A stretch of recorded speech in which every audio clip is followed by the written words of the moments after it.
नमस्कार।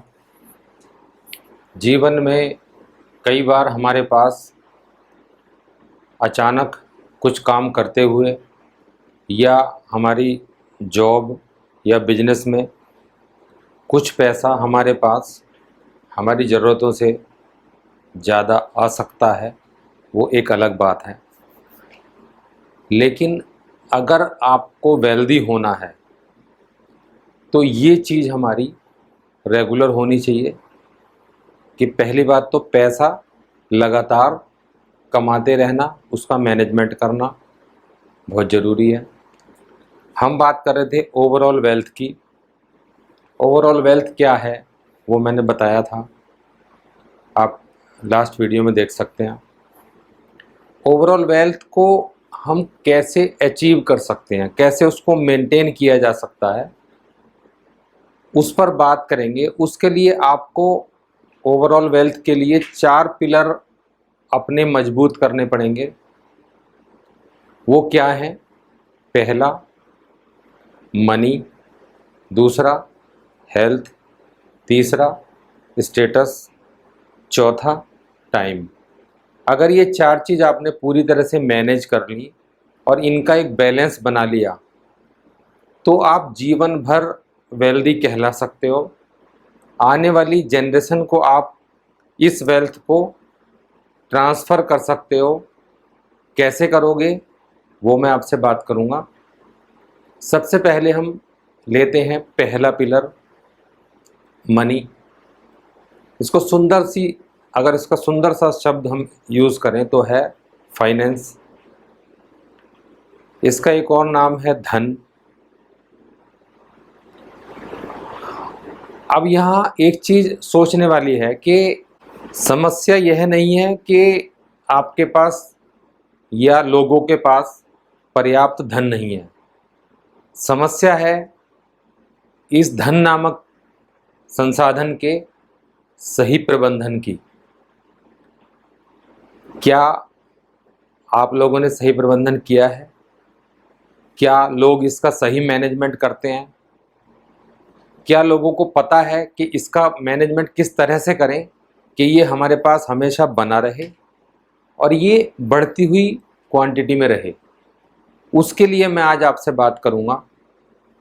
आपको याद रखनी है 12 चीज़ें। Remember 12 things in life.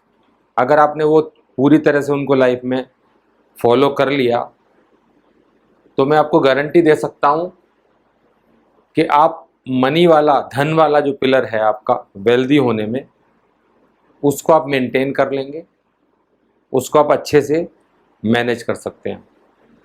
Number 1, हर एक व्यक्ति को विजनरी होना चाहिए। इसका क्या मीनिंग है कि जब हम कोई भी काम, चाहे वो जॉब हो, चाहे बिजनेस हो, चाहे हम कोई हम एंटरप्रेन्योर बनने जा रहे हो, उस टाइम पे सबसे पहले हम जो उसका सिलेक्शन कर रहे हैं उस फील्ड के बारे में स्टडी कर लें कि क्या वो जो काम हम करने जा रहे हैं वो कितने दिन तक चलने वाला है। अगर वो शॉर्ट टर्म है, 6 महीने, 2 महीने, 5 महीने, 1 साल, तो उस काम को करने का कोई फ़ायदा नहीं है। आप कोई पढ़ाई करने जा रहे हो, कोई आप स्किल डेवलप करने जा रहे हो, अगर वो 1 महीना, 2 महीने, 6 महीने के लिए है, उसका ज़्यादा यूज़ होने वाला नहीं है। आपको पता होना चाहिए जो काम आप सेलेक्ट कर रहे हो वो कम से कम 5 साल और मैक्सिमम 15 साल तो चलना ही चाहिए। अगर आप इस तरह से उसका विज़न ले लेते हो, आप एक विजनरी बन जाते हो, तो आपके लिए आसान होगा अपने फाइनेंस का मैनेजमेंट करना।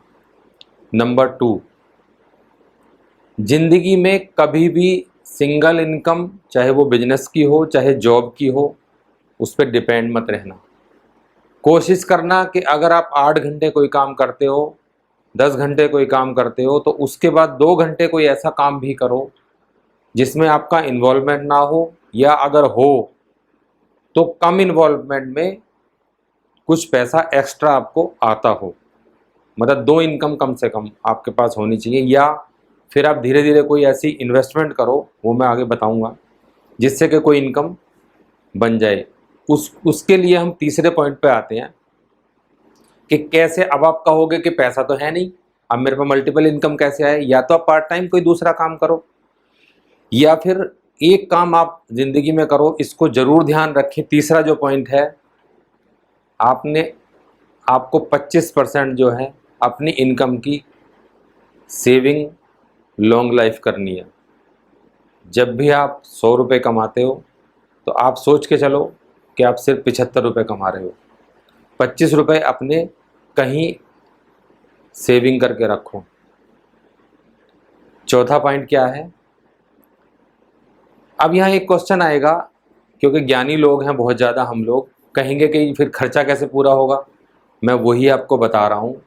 12वां पॉइंट आते आते पता चल जाएगा कि अगर मेरी इनकम 100 रुपये है तो मुझे 75 में कैसे गुजारा करना है, या कैसे मुझे उसको मैनेज करना है। मैं आपको मैनेजमेंट की ही बात बताने वाला हूँ।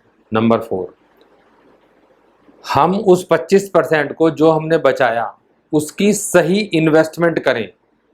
वो इन्वेस्टमेंट क्या हो सकती है? आप छोटा छोटा इकट्ठा पैसा करके कहीं जो न्यू डेवलपमेंट है किसी लैंड की, या कहीं ऐसी इन्वेस्टमेंट जहाँ के पैसा बढ़ता हो, या कोई नई डेवलपमेंट वाली जो लैंड है वहाँ पे आप अपने पैसे को इन्वेस्ट कर सकते हो। जहाँ आप रहते हो वहाँ पे हर कैटेगरी की लैंड ज़रूर मिलती है। आप अगर चाहोगे कि प्राइम लोकेशन मिले तो आपको उसका ज़्यादा पे करना पड़ेगा। आप ऐसी जगह लो जहाँ की डेवलपमेंट अभी आने वाली हो, 5 साल बाद या 4 साल बाद या 6 साल बाद। आपका पैसा वहाँ ज़्यादा बढ़ेगा, आपका कम पैसे में यूज़ हो जाएगा, वो चीज़ आपको मिल जाएगी। या आप कहीं ऐसी जगह जहाँ पे आपका वो 25% पैसा सिर्फ रखा ना रहे, डंप ना रहे, वो पैसा आपका बढ़ता रहे। तो 4th नंबर ये है। 5th क्या है? कुछ काम आप लाइफ में स्मार्ट तरीके से करें। वो कैसे? आप अपनी लाइफ को इंश्योर्ड जरूर कराएं। उसके लिए आप लाइफ इंश्योरेंस पे ज़रूर फोकस करें। मैं कोई आपको लाइफ इंश्योरेंस की प्रमोशन नहीं कर रहा हूँ। क्यों बता रहा हूँ कि आप अपनी कुछ वैल्यू या कुछ थोड़ा सा पैसा लगाने के बाद अपने आप कार का इंश्योरेंस क्यों कराते हो? क्या कोई प्रमोट करता है आपके लिए? नहीं करता ना। तो अगर आपकी कार जिसकी कीमत मात्र 10 लाख, 5 लाख या 20 लाख रुपए है, अगर आप उसको इंश्योर्ड करा सकते हो, किस लिए? कि कहीं मेंटेनेंस की ज़रूरत अगर पड़ती है, एक्सीडेंट होता है तो आपके काम आता है। आप इकट्ठा पैसा कहाँ से लाओगे? या आपकी वो कार डैमेज हो जाए पूरी तरह से या चोरी हो जाए तो उसकी एक वैल्यू आपको मिल जाती है। तो क्या आपके लाइफ पर आपका या आपके परिवार का कोई हक नहीं है? उसके लिए आप फोकस करें कि आप अपनी लाइफ को इंश्योर्ड जरूर कराएं। दूसरा स्मार्ट काम क्या है?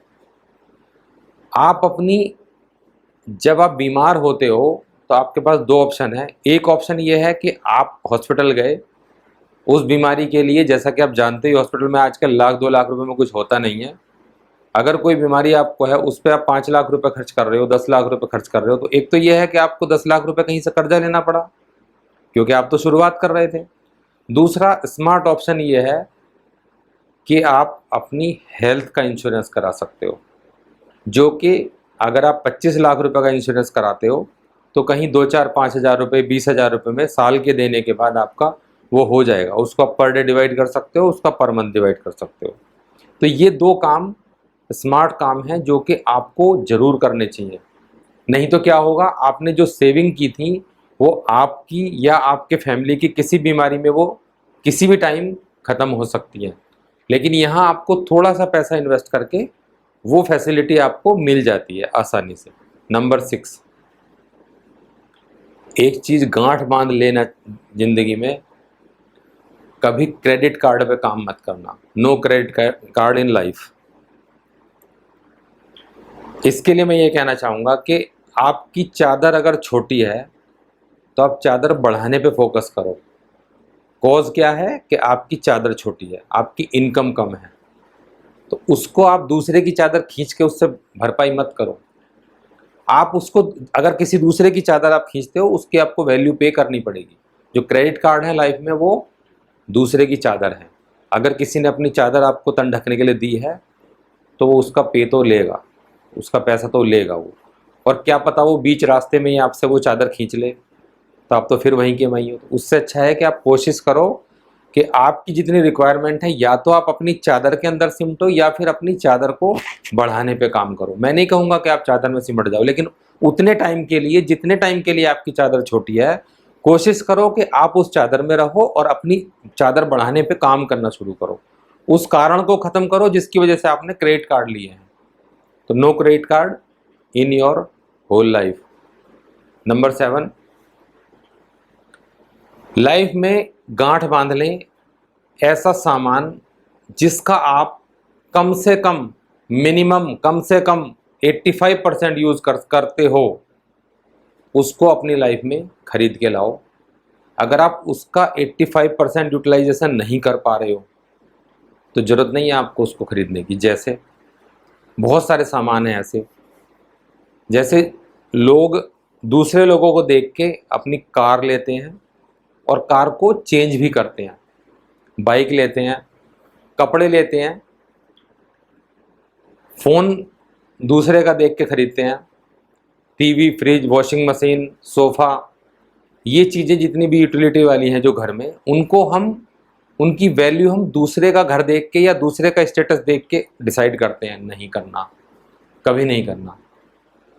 अगर जितनी आपकी इनकम है उस इनकम के हिसाब से फर्स्ट फेज़ में जो कार अगर आपका यूज़ है कि आप 85% उसको टूल की तरह यूज़ कर रहे हो ऑफिस जाने के लिए या आपके बच्चों को कहीं जाना है, आप उसको अगर पूरे मंथ में 85% यूज़ कर रहे हो, उतने किलोमीटर आप उसको चला पा रहे हो तो ठीक है। नहीं चला पा रहे हो तो उस लेवल पर ना जाए। आपका काम टैक्सी से भी चल सकता है। आपको अगर महीने में 1 या 2 बार ज़रूरत है तो आप टैक्सी से जा सकते हो। आपको अगर कपड़े वीक में अगर 7 दिन होते हैं तो 7 जोड़ी कपड़े से ज़्यादा आपका यूज़ नहीं है। अगर आपके पास 17 जोड़ी कपड़े हैं तो आप फिर पैसा वेस्ट कर रहे हो। तब जब आपके पास पैसा लिमिटेड हो। अगर आपके पास पैसा सफिशिएंट है, एक्स्ट्रा है, बहुत ज़्यादा है, तो आप 17 जोड़ी खरीद के रख सकते हो। मैं तो वहाँ भी वेस्टेज मानता हूँ। मेरे पास जब तक पुराने कपड़े मेरे ख़त्म नहीं होते हैं तब तक मैं नए को खोलना पसंद नहीं करता, अगर मेरे पास 2 जोड़ी एक्स्ट्रा रखे भी हैं तो। कारण क्या है, आप 17 जोड़ी भी खोल लोगे तो सारे भी ख़राब हो जाएंगे, और उसके अलावा आने वाले टाइम में जब फैशन चेंज होगा तो बहुत सारे कपड़े ऐसे होंगे आपके जो कि आप पूरी तरह से आप उसको यूटिलाइज कर ही नहीं पाओगे। ये एक एग्जांपल है। टीवी का देख सकते हो आप। टीवी आपकी ज़रूरत है कि टीवी में आपका 20 इंच, 21 इंच या 25 इंच में काम चल रहा है, आपने होम थिएटर खरीद लिया पूरा, उसका क्या यूज़ है। हाँ, अगर आपके पास पैसा है, एक्सेस है, आप उस पे जाना चाहते हो, ले सकते हो, लेकिन अगर नहीं है तो फिर क्या ज़रूरत है उसको क्रेडिट कार्ड पे लेना या ईएमआई पे ख़रीदने की, कहाँ ज़रूरत है। अगर आपका बजट 10,000 रुपये का है तो उस 10,000 में जितना बड़ा टीवी आप खरीद सकते हो आप उसको खरीदो, ना कि आप 60,000 का टीवी खरीदो। ये कुछ एग्जांपल्स हैं।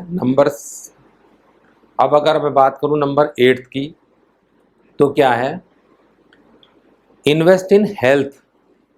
आप अपने खाने पीने पर, हेल्थ पर, इन चीज़ों पर आप पैसा इन्वेस्ट करो, क्योंकि ये आपका कहीं ना कहीं जमा हो रहा है। आपकी हेल्थ आपके आने वाले टाइम में काम होने वाली है। इसीलिए मैंने कहा इन्वेस्ट ऑन हेल्थ।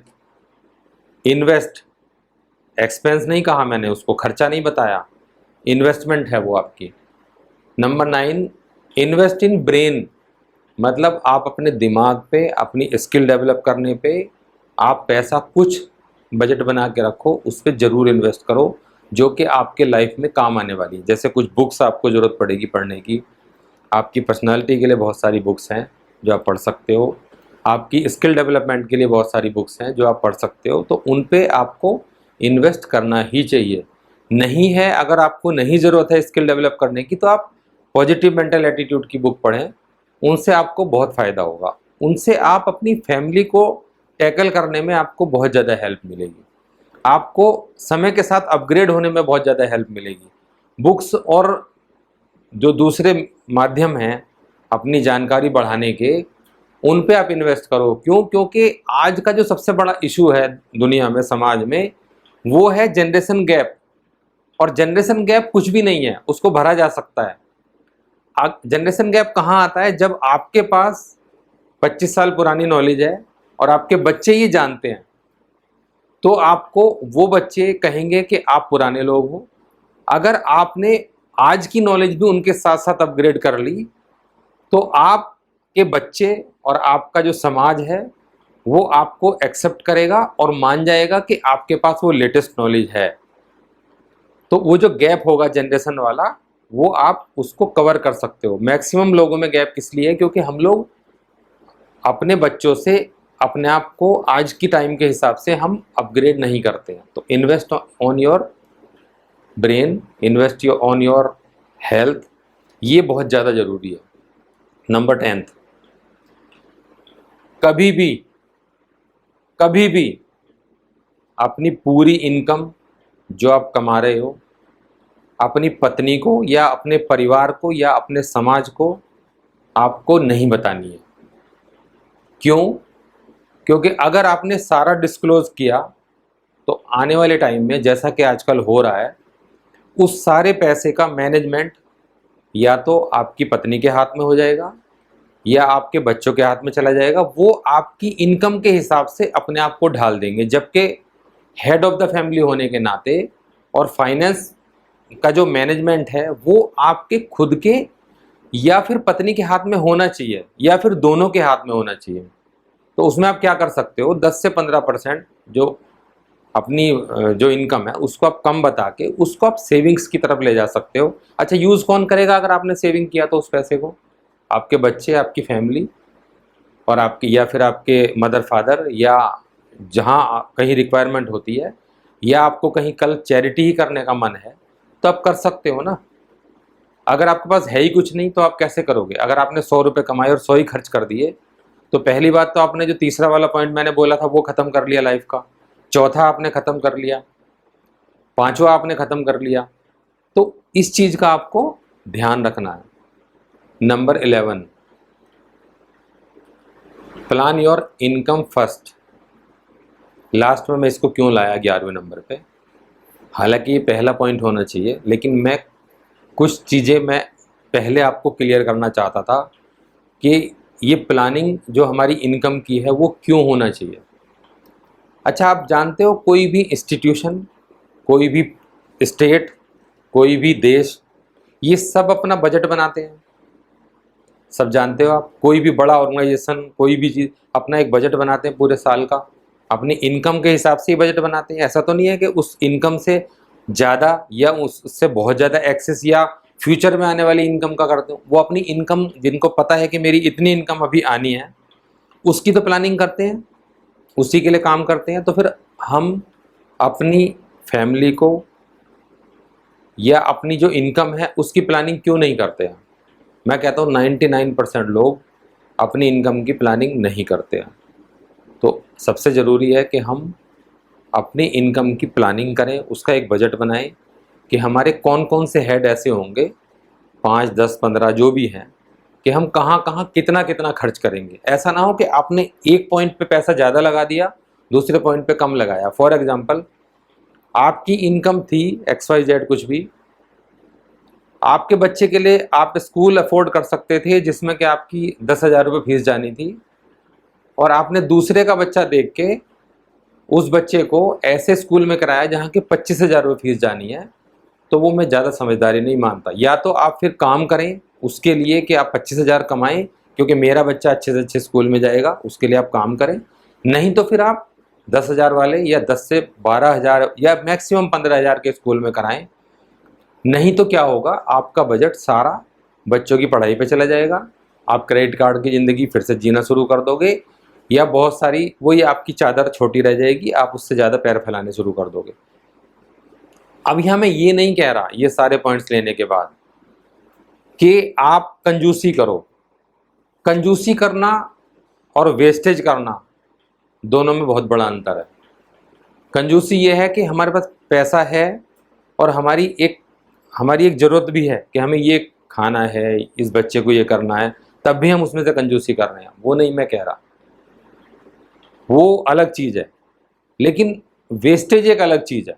वेस्टेज क्या है? आपको ज़रूरत थी किसी 1,000 रुपये की आइटम की, आपने खरीदा 5,000 की चीज़ और यूज़ नहीं है आपका उतना। कार आपने खरीदी, आपकी किलोमीटर चलती है महीने में 100, तो आपका यूज़ नहीं है, आप उस कार को ना खरीदें। वो कोई स्टेटस सिंबल नहीं है अगर घर के बाहर आपकी खड़ी है और आप उसकी ईएमआई पे नहीं कर पा रहे हैं, आप उसके ईएमआई पे इंटरेस्ट दे रहे हैं, तो वो ज़्यादा समझदारी नहीं है। तो वो क्या हुआ? वो वेस्टेज हुई। कंजूसी क्या हुई कि आप बारिश में जा रहे हैं, पैसा आपके पास है भी और फिर भी नहीं ले रहे, तो फिर आपकी कंजूसी है, उसको कंजूसी बोलते हैं। नंबर 12 सबसे इम्पॉर्टेंट, जो मैंने सबसे लास्ट में लिया है, कि अपनी वैल्यू खुद तय करें। अपनी वैल्यू खुद तय करें। इसका मीनिंग क्या है कि एक लोहे की बार का मूल्य कितना होता है? अगर वो 1 kg 2 kg की है तो उसका मूल्य ज़्यादा है तो 200 रुपये। वही लोहे की बार अगर घोड़े की नाल बना दी जाए तो उसकी वैल्यू कितनी होती है? 1,000 रुपये। वही लोहे की बार उसमें से ही अगर कन्वर्ट करके सुइयाँ बना दी जाएं तो वो 10,000 रुपये लगभग बन सकती हैं। अगर उसी लोहे की बार से घड़ी के स्प्रिंग, घड़ी की सुइयाँ या घड़ी के कुछ गियर या छोटे पार्ट्स बना दिए जाएं जिसकी वैल्यू ज़्यादा हो सकती है, मतलब कि लगभग 1,00,000 रुपये उसकी वैल्यू हो सकती है। अब ये तय आपको करना है कि आप लोहे की बार वाला वैल्यू लेना चाहते हैं या आप घड़ी की सुई वाला वैल्यू अपनी लेना चाहते हैं। उसके लिए आपको कुछ काम करना पड़ेगा। वो क्या करना होगा कि आपको उस हिसाब से अपनी स्किल डेवलप करनी होगी। जैसे यहाँ पे तो कन्वर्जन करना होगा लोहे का उन सारी चीज़ों के लिए, उसकी वैल्यू बढ़ाने के लिए। आपको क्या करना होगा? आपको अपने ऊपर काम करना होगा और अपनी वैल्यू बढ़ाने के लिए अपनी कुछ स्किल्स, अपनी पर्सनैलिटी, अपना बोलने का अंदाज, बोलने का ढंग, अपना एटीट्यूड, अपनी हेल्थ, इन सब पे आपको काम करना पड़ेगा। उसके लिए सिर्फ आप और सिर्फ आप ही जिम्मेदार हो और आप ही उसको कर सकते हो। अगर उस लोहे की बार में जान हो और वो अगर लाइव थिंग हो, वो मना कर दे कि मैं तो नहीं कन्वर्ट कर सकती या मुझे नहीं अपने आप को पिटवाना, कहीं हथौड़े से पीटना पड़ेगा, कहीं उसे डाइयों में डालना पड़ेगा, कहीं कुछ करना पड़ेगा, गर्म भी करना पड़ेगा, अगर वो मना कर दे तो कोई कुछ नहीं कर सकता। उसकी वैल्यू कितनी होगी? 200 रुपये। सेम आप सोच के देखिएगा कि आप उस गर्मी से डरते हैं, आप अपनी स्किल डेवलप करने से डर रहे हैं या बच रहे हैं, तो आपकी वैल्यू कितनी होगी? 200 रुपये। अगर आप चाहते हैं कि आपकी वैल्यू 1,00,000 रुपये हो तो वो गर्मी, वो स्किल्स, वो आपको डेवलप करनी ही पड़ेंगी। ये 12 पॉइंट अगर आपने याद रखे, ये 12 चीज़ें आपने लाइफ में याद रखी और इनको अपनी लाइफ में अप्लाई किया, तो मैं समझता हूँ कि आपकी बहुत सारी समस्याओं का समाधान हो जाएगा। आप फाइनेंशियली स्ट्रांग हो सकते हो। मैं ये नहीं कह रहा कि आप यहीं रुकने वाले हो। आप अपनी इतना सब कुछ करते हुए, यही चीज़ आप फॉलो करते हुए ड्रीम्स को देखना ना छोड़ें, ड्रीम्स पर काम करना ना छोड़ें, अपनी स्किल को डेवलप करना ना छोड़ें, पैसा कमाना ना छोड़ें, उसको बढ़ाना ना छोड़ें। उसके लिए आप राइज करते रहें, स्ट्रगल करते रहें, उसके लिए आप विजनरी हों, सारा काम करें। लेकिन इन 12 पॉइंट को आप अपनी लाइफ में अगर हमेशा फॉलो करेंगे तो ये आपको हमेशा फ़ायदा देने वाले हैं। अब मैं यहाँ पे चलते चलते ये चीज़ कहना चाहूँगा कि आपका मूल्य इससे तय नहीं होता कि आप क्या हो, बल्कि इससे निर्धारित होता है कि आप में खुद को क्या बनाने की क्षमता है। लगातार प्रयास करते रहें, इस चीज़ के लिए ध्यान रखें और फिर से मैं वही कहना चाहूँगा नंबर 1 पे, विजनरी रहें, हमेशा विजनरी रहें। नमस्कार।